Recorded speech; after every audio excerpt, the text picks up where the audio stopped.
Hello guys, welcome back. My name is Nathan, and today I'm going to be discussing 5 different buyers and 5 different sellers at this year's NHL trade deadline. Now this year's trade deadline is going to be very fascinating for a lot of different reasons. When it comes to the actual classes though of sellers and buyers and everything in between, this is probably one of the most interesting whole trade deadlines we've seen in the past few years, because we do have quite a few bona fide sellers and buyers, but there's a ton of teams out there right now that are kind of in the mucky middle right now that could be huge buyers, huge sellers, and big players at this year's trade deadline. So, when it comes to this year's trade deadline, who will be the big sellers and the big buyers in my opinion? What will be the big trades that we do see? And, of course, most importantly, which players will get traded at this year's NHL trade deadline because of the sellers and buyers? Watch till the end for all of the trade rumors and all the trade deadline talk, and hit that subscribe button if you're new. 65% of people that are watching these videos are not subscribed, so every bit helps,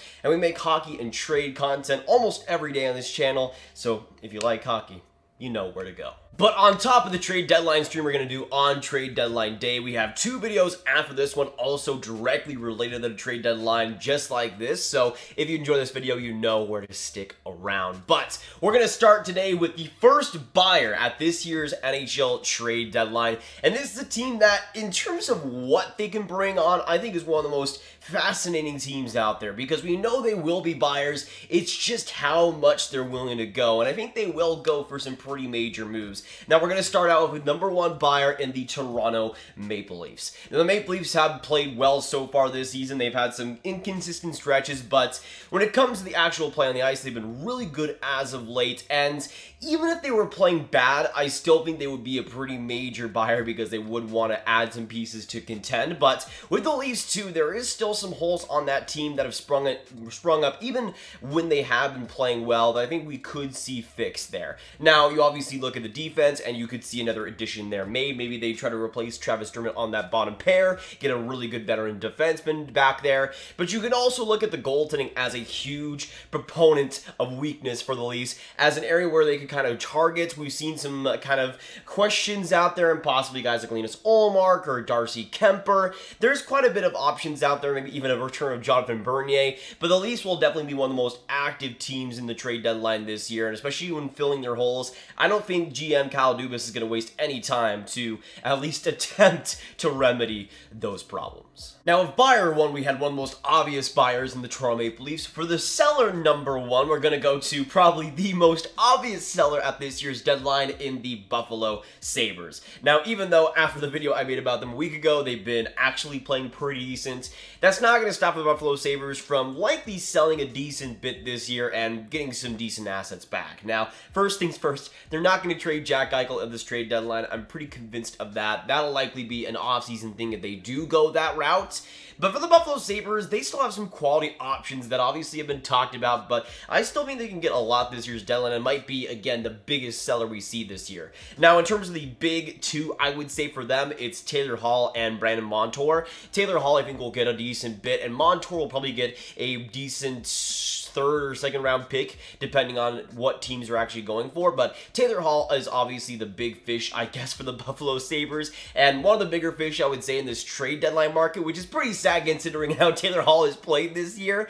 But I still think he can be a very valuable top 6 winger, especially if he goes to a contending team, changes his mindset, and actually turns the tide, because I think the skill and the talent is still there of Taylor Hall. I mean, I talked about a video a couple days back about how I think the Boston Bruins would be a great fit for him, and how I think he would be great on Boston. It would kind of rejuvenate his offensive skills. I think a team like that, that's in need of a middle 6 player who they can give some power play time to, a guy like Hall, I think would be perfect. But now we can move on to the second buyer on the market and move on to the Boston Bruins. And this is a team that I think, in terms of buying, might only go for one big piece, but I still think has the cap space and the prospects to make some pretty big moves afterwards. Now for the Boston Bruins, I think, again, Taylor Hall will be a pretty great fit for them, but I also would think maybe even Brandon Montour from the Buffalo Sabres could be a fit there. But I think for the Boston Bruins, top 6 help is definitely needed, especially with guys like Charlie Coyle just not really playing up to the level that they have in years past. Boston can definitely use some more firepower consistently, and again, a guy like a Kyle Palmieri or a Taylor Hall, I think would definitely help the cause there, though I think Kyle Palmieri, especially since he's kind of been linked to Boston recently, would be an excellent fit too.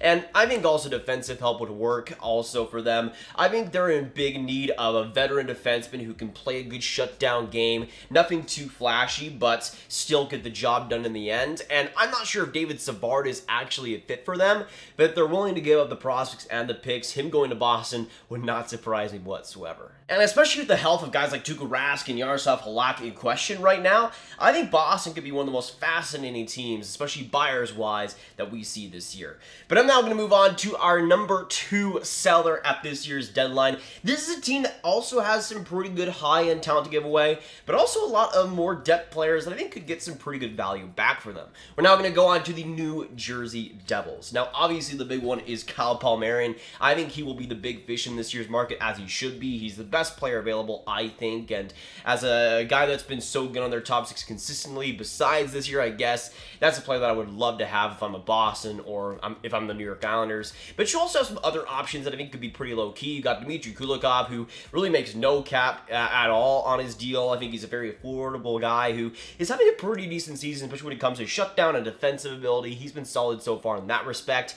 And you also got guys like Ryan Murray, who I think could also be in play. I think Murray's less likely than Kulikov, just because he's younger, and I think New Jersey might want to keep on to that. He's been a lot better lately, and I think that's a guy that could get some value if he does get traded. And now we can move on to the number 3 buyer on the market, and I'm now going to move on to a team north of the border, just like Toronto, in the Winnipeg Jets. Now, the Winnipeg Jets are one of the biggest wild cards, I think, in this trade market. This is a team that I think could definitely stand to use a guy like a David Savard or a Matthias Ekholm. I don't quite see, again, the Nashville Predators giving a guy like that up, but I'm still really convinced that David Savard is an excellent fit there, whether he's traded there or not.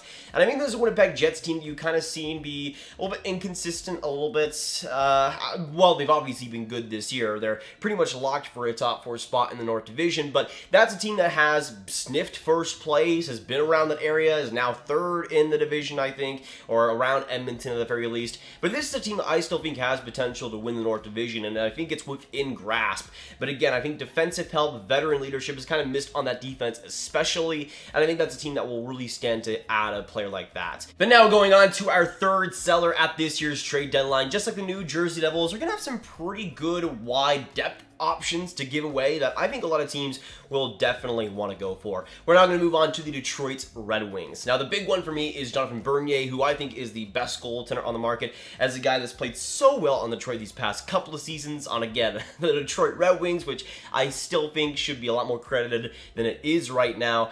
I think Jonathan Bernier is a guy that will get a lot of decent value on the markets, and again, could be the best goaltender there, which I think will entice some teams potentially. And I think there's some other good options for them. You got Luke Glendening, who's been floated around. He could get a pretty decent mid-round pick. You also got potentially Mark Staal as an option. I'm not sure how many teams will take that, especially if Detroit doesn't retain any salary. He makes $5.7 million, which will be a little bit of a tough sell, but I still think he's played okay this year. And as a veteran defenseman, Mark Staal has a ton of experience, a ton of leadership, especially come playoff time, that I think a playoff team as like a 7th defenseman, it wouldn't be too bad and would still be a decent addition for them. Detroit has some pretty decent depth options, though, that could be moved, and I do see them being moved at this deadline. Yzerman isn't stupid, and he'll probably get the most for them.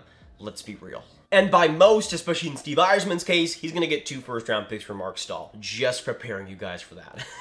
But now we can move on to the 4th buyer on the market, and this is a team that I honestly think has some interesting options for them. They don't have too much cap space, but I think in terms of the players and the fits they can have, there are some interesting options for that top 6. Going on to the New York Islanders. Now, I pretty much proposed last time around that Kyle Palmieri will be a New York Islander. I'm pretty convinced of it. I really only think the Boston Bruins are the one team that can actually get in the way of that. And if he goes to Boston, I would not be surprised whatsoever either. But for the New York Islanders, he is just a perfect fit for that top 6. Again, with Anders Lee out, I think Kyle Palmieri just makes way too much sense in terms of a power forward. You can put on the power play and be really content with, and they wouldn't have to move move too much cap around. They would just have to give a guy like Leo Komarov, and that would kind of free up the cap space there.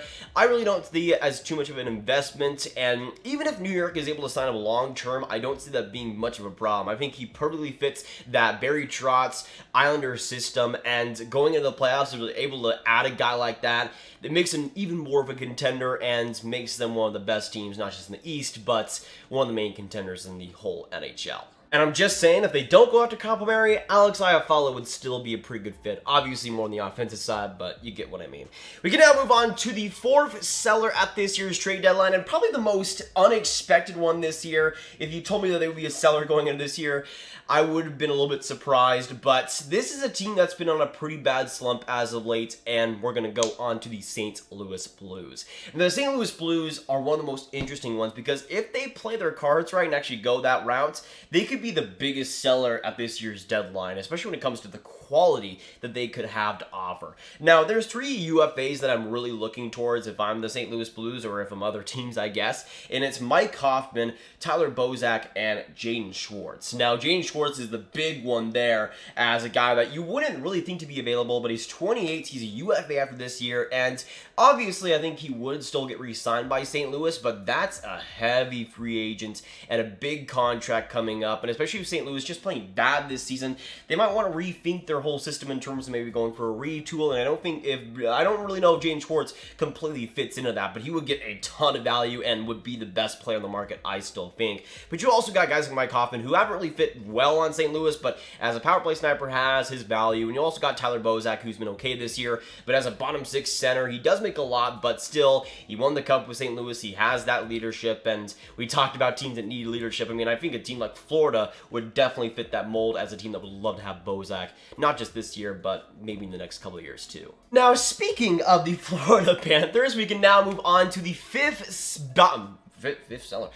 buyer this year's NHL trade deadline, and we're going to move on to none other than the Florida Panthers, a team that's flirted with #1 in the entire NHL. This is a team, though, I already think is the real deal when it comes to this regular season, but come playoff time, they're going to need to prove themselves quite a bit, and I still think they can do some major things at this year's trade deadline. Now, when it comes to the big things, obviously, they're trying to look for an Aaron Ekblad replacement. You're not going to be able to replace Ekblad in any situation unless you go for an absolute blockbuster, but I still think there's some quality additions out there. Obviously, David Savard, I think, is an obvious one. He's a player that I think would alleviate some of the issues that Ekblad kind of left behind with his injury, and I still think that it would be a decent add for them. I'm not sure if they go that big, but there's some quality options that they do go that way. And again, I don't see them actually replacing Ekblad, but I do see them going after a defenseman, and I do also see them going for a bottom 6 forward, likely a center. And we talked about Luke Glendening on the Detroit Red Wings last time around. He's a guy that's on the older side, veteran leadership, great face-offs, decent defensively.